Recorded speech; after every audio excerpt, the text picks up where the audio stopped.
Véritable success story de la radio Espace Guinée, les grandes gueules, détentrices des meilleurs scores radio en Guinée de la meilleure émission talk show, a donné le créneau horaire du départ au bureau et du retour à la maison, récoltant depuis des années consécutives le titre d'émission la plus écoutée en Guinée, toutes catégories confondues.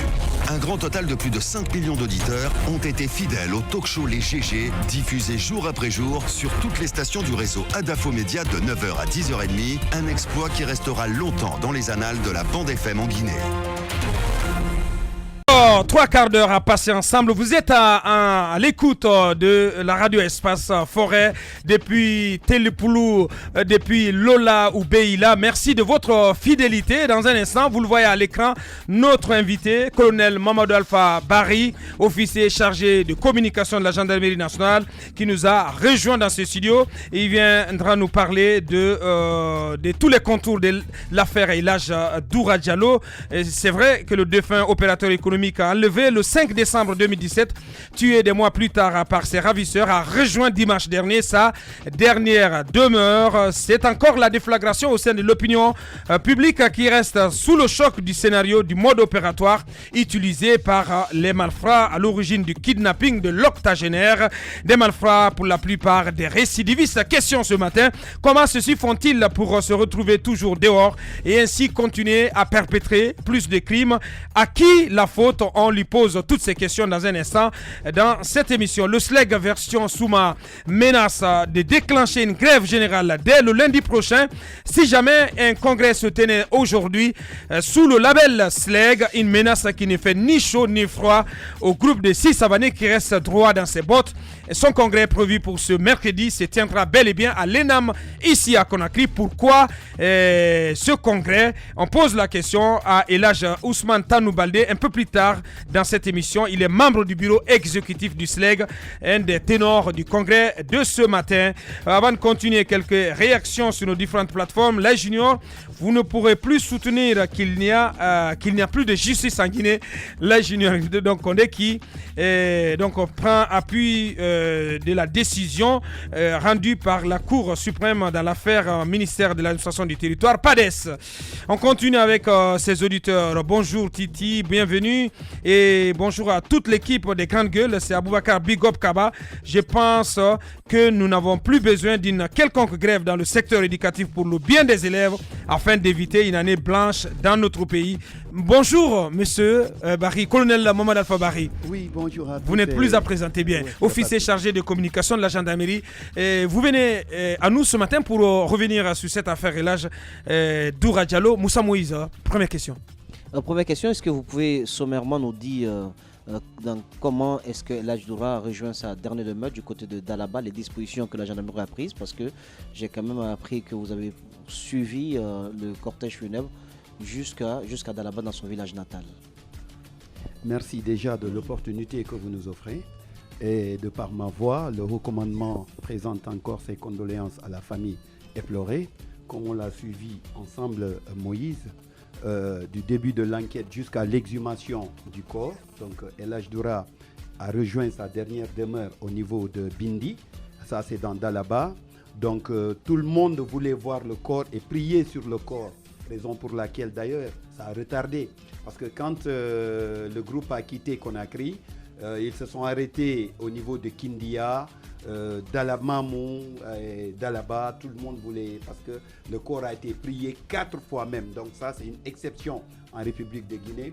C'est vu le comportement de l'homme, sa bonacité face à la population guinéenne. Ouais. On était là quand on a commencé à faire la reconstitution des faits. La population était là, fâchée, et qui voulait qu'on remette ces malfrats, qu'on mette ces malfrats à leur disposition, parce que même la population a reconnu que certains malfrats ont mangé dans la cour de Elhadj Doura. Donc ça, c'est vraiment une exception sur le terrain. Alors qu'est-ce que ça donne aujourd'hui, sommairement, la reconstitution des faits pour la gouverne de nos auditeurs? Qu'est-ce que ça donne, la reconstitution des faits? Est-ce qu'elle est déjà conduite à son terme, cette reconstitution des faits? Oui, peut-être ça reste la conclusion du haut commandant de la gendarmerie, qui doit donner la quintessence de cet enlèvement, puisqu'il est le mieux renseigné que nous autres.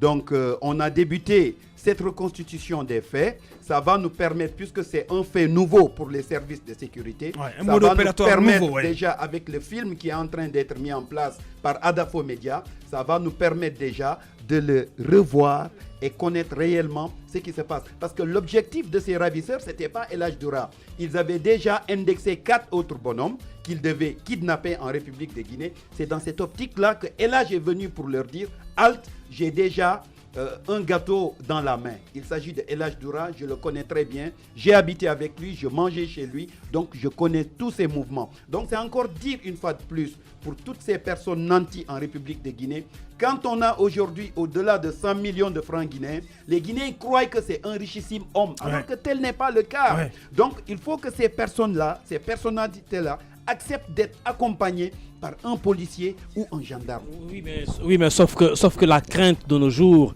est que parmi ces malfrats qui sont arrêtés la plupart des cas, on dénombre soit des gendarmes ou des anciens militaires ou des militaires radiés qui sont. Est-ce qu'il n'y a pas un problème de confiance même des hommes nantis aux forces de l'ordre? Parce que si vous posez la question à beaucoup d'hommes nantis dans ce pays, pourquoi vous ne vous scotchez pas un garde du corps? Il vous répond clairement que j'ai pas envie d'être filé. Oui, parce que généralement le mal peut provenir de là même, de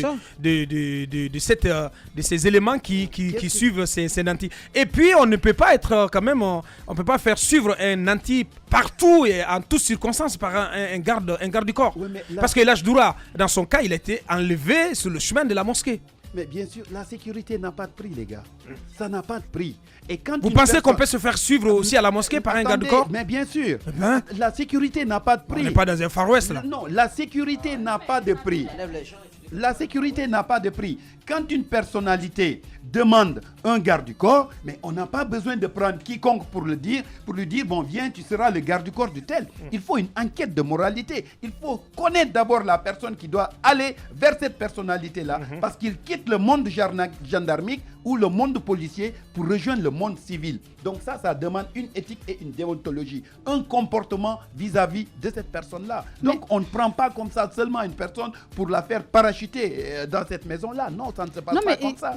À cette allure, est-ce que vous pensez que toutes les personnes riches de ce pays pourront avoir un gendarme ou un policier pour veiller à leur sécurité? Parce qu'on parle d'effectifs déjà d'abord insuffisants, mais en plus, si toutes les personnes qui sont riches de ce pays devraient se faire accompagner, ça veut dire que non seulement ça devient inquiétant parce que par rapport au volet insécurité, mais l'autre chose dont je voulais parler, toutes ces personnes qui ont été arrêtées sont des multi-récidivistes.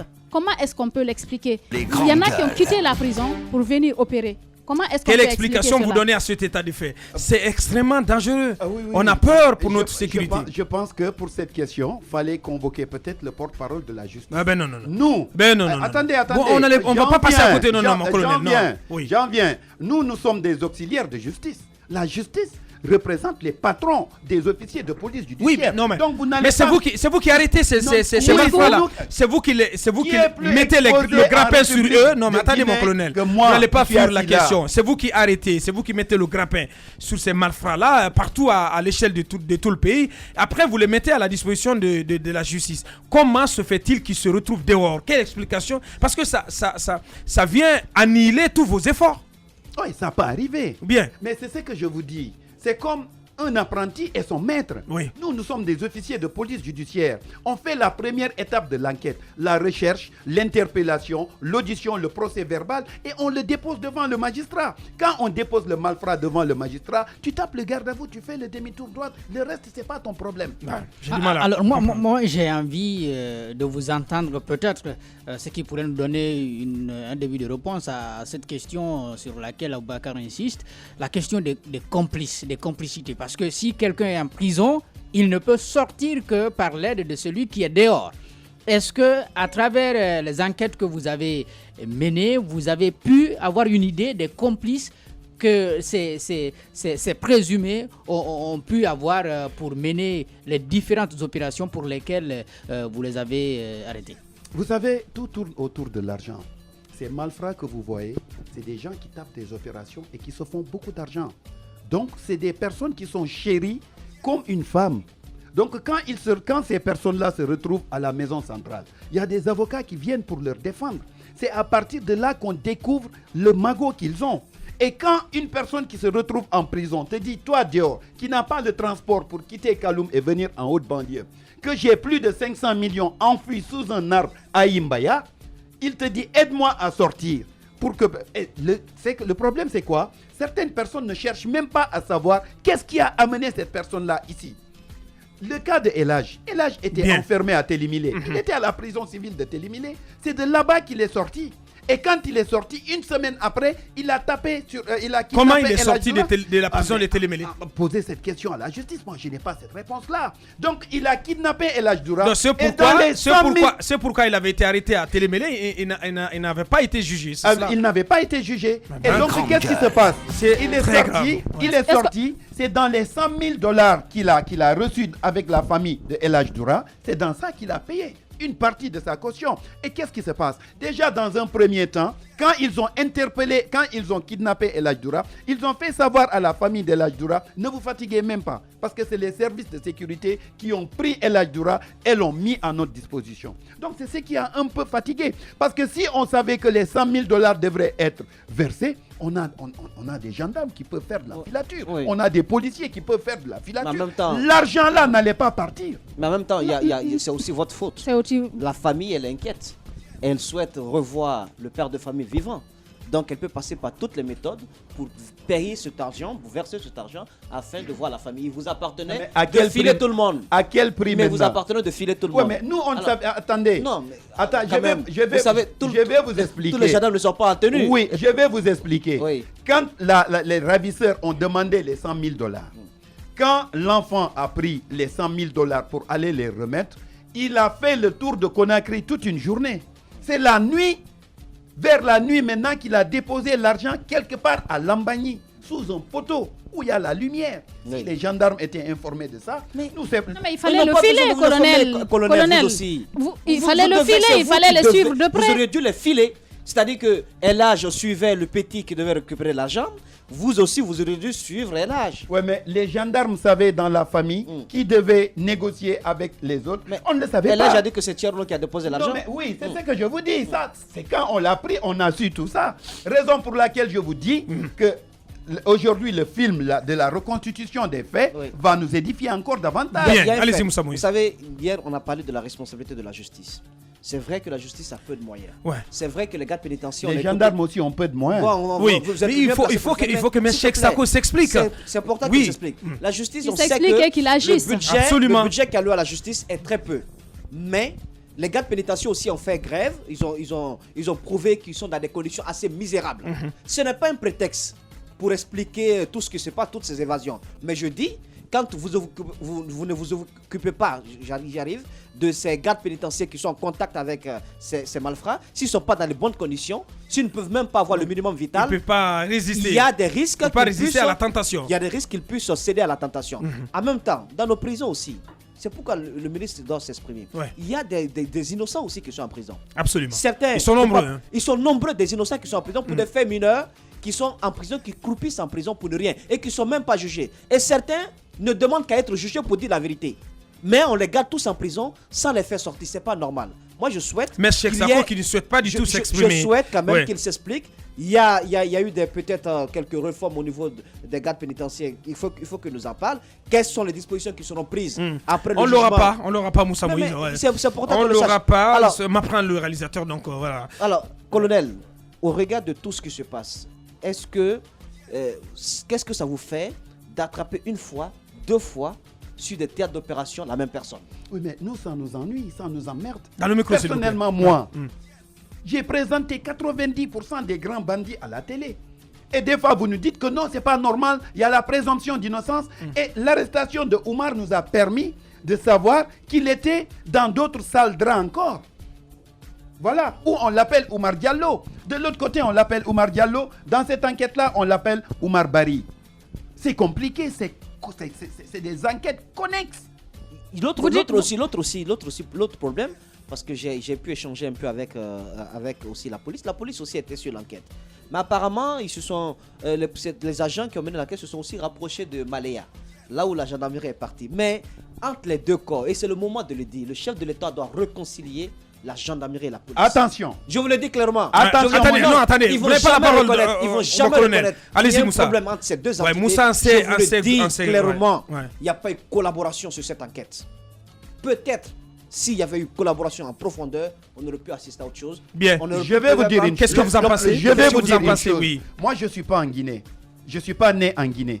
Mais j'ai connu l'histoire de tous les présidents en République de Guinée. Je vais vous faire une confidence. Allez-y. Le professeur Alpha Condé a fait ce qu'aucun président de la République de Guinée a fait. Faire asseoir la police et la gendarmerie dans son palais et leur dire à partir d'aujourd'hui, je veux que vous enterrez votre hache de guerre. Et c'est ce qui s'est passé. Aujourd'hui, tout ce que je connais, pourquoi ça ne marche toujours pas? Pourquoi ça ne marche toujours pas? Peut-être parce qu'il y a des brebis galeuses de l'autre côté. Mais il n'y a pas de problème entre la police et la gendarmerie. Pourquoi pas dans vos rangs? Je dis... Il y a des brebis galeuses de l'autre côté. Non, mais je dis pas de l'autre côté, je dis des deux côtés. Bien, voilà. Je dis bien des deux côtés. Voilà, il y a des brebis galeuses. Sur cette enquête, Elhadj Doura, est-ce qu'il y a eu collaboration? J'ai l'impression que c'est FBI et CIA. Non, attendez, Oui. pour cette enquête, Oui. dans un premier temps, quand Elhadj Doura a été kidnappé, ce kidnapping nous a amenés vers des personnes. Ces personnes nous ont amenés vers des numéros de téléphone. Ces numéros de téléphone nous ont amenés vers des maisons. Ces maisons nous ont amenés vers des pistes qui nous ont conduits à la tombe de Elhadj Doura. Donc quand on a eu cette piste-là, on ne pouvait pas la lâcher. Et le problème, c'est quoi? Il y a un problème de moyens qui se pose. C'est le moment de remercier aujourd'hui de façon particulière le général Baldé qui a mis sa main dans sa poche. Aujourd'hui, le gars est en train de s'appauvrir au jour le jour à cause de la gendarmerie nationale. Oui, bien sûr, je le dis. Mon colonel. Je connais l'homme. Vous voulez dire qu'il n'y a pas de budget pour tout ça, pour toutes ces opérations? Il n'y a rien. Il n'y a aucun budget. Il n'y a aucune C'est pas un philanthrope quand même. Lui, il ne le dira Non, pas. mais, Je ouais. connais la sagesse qui l'anime. Il ne le dira pas. C'est à nous qui sommes sur le terrain de le dire. Aujourd'hui, imaginez, quand il y a une manifestation de rue, déjà, les enfants sont dehors. Il faut que tu fasses une demande. On te dit, va voir tel. Le temps d'aller voir tel. Vous n'allez pas me dire que c'est lui qui finance tout ça aussi? Non. Mais sur sur ce coup, Abaka Diallo. La plupart des cas, c'est lui qui finance. Abaka Diallo, Oui. sur ce coup, Elhadj Doura, le général Baldé s'est saigné financièrement. Mais ça, je le sais. Parce qu'à la clé, oui, je le dis clairement, sur ce coup, il s'est saigné financièrement. Parce qu'à la clé, je pense qu'il a senti qu'il tenait le bon bout. Et vous voyez tout ce qui se dit autour de la gendarmerie aujourd'hui. Je pense qu'il y a un travail sur lui qui a Donc été toute fait. la gloire de Oui, ça l'enquête arrive à lui la revient. mais il y a pas- Toute la gloire lui revient. Avec le président de la Même si- République qui Bien. s'est investi Même si- personnellement pour nous faire venir Même si- Elhadj de la Guinée-Bissau. Même s'il faut relativiser cette gloire parce qu'on n'a pas trouvé Elhadj Doura vivant. Vraiment, l'idéal aurait été de Qu'on le le prendre trouve vivant. dans cette case. Oui, mais ce dont on peut se réjouir, c'est l'arrestation quand même des cerveaux.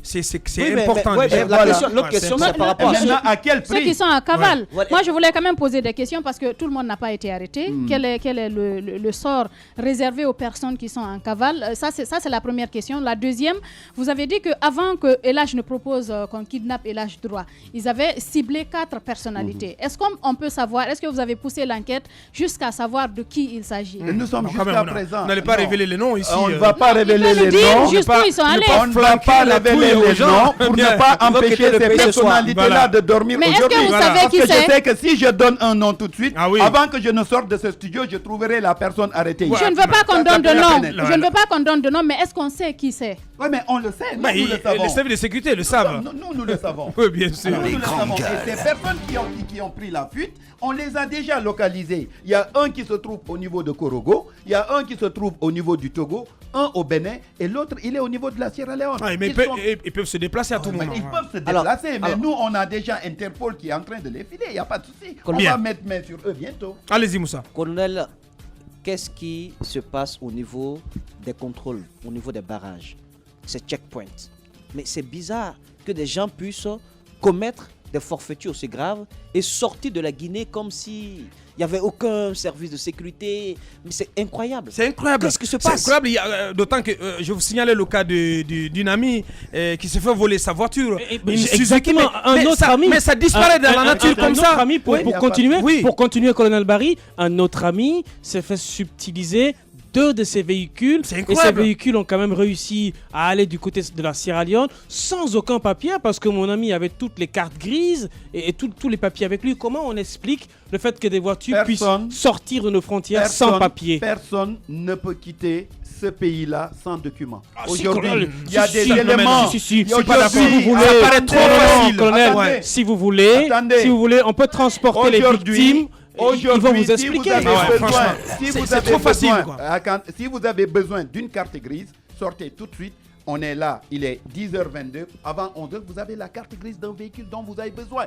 On le sait tous, vous n'avez pas... Alors, on n'a pas alors besoin de se leurrer. vous accusez Vous le ministère accusez des le CADAC. Transports. Je n'accuse pas le CADAC, mais il y a des personnes assises sous l'ombre. C'est comme aujourd'hui la téléphonie. Aujourd'hui, un élément t'appelle des États-Unis, c'est un 655 qui sort. Ouais. La faute à qui?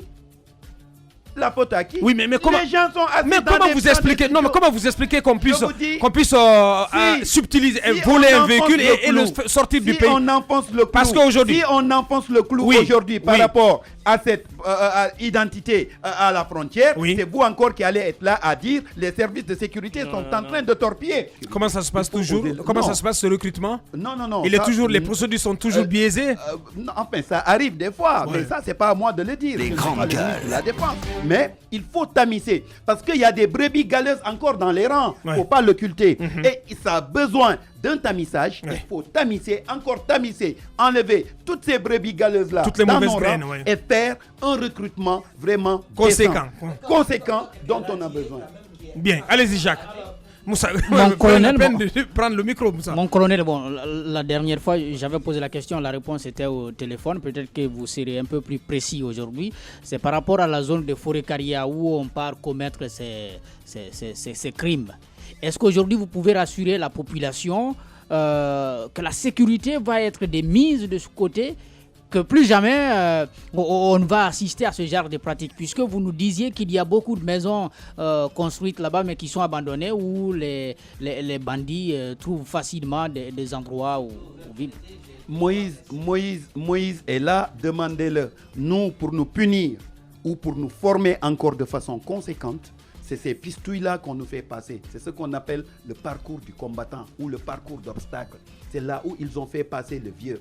Demandez à Moïse le mythe qui tourne autour de cette forêt où El Hadj Doura a été enterré, où on a trouvé des slips, des soutiens-gorge, des mèches brésiliennes, des lentilles, des chaussures de femmes, des pantalons déchirés, des habits déchirés. Demandez-le. Aujourd'hui, si on remue véritable cette terre, musée d'horreur. Aujourd'hui, si on remue cette terre, on va se rendre compte que beaucoup de personnes disparues sont touchées là-bas.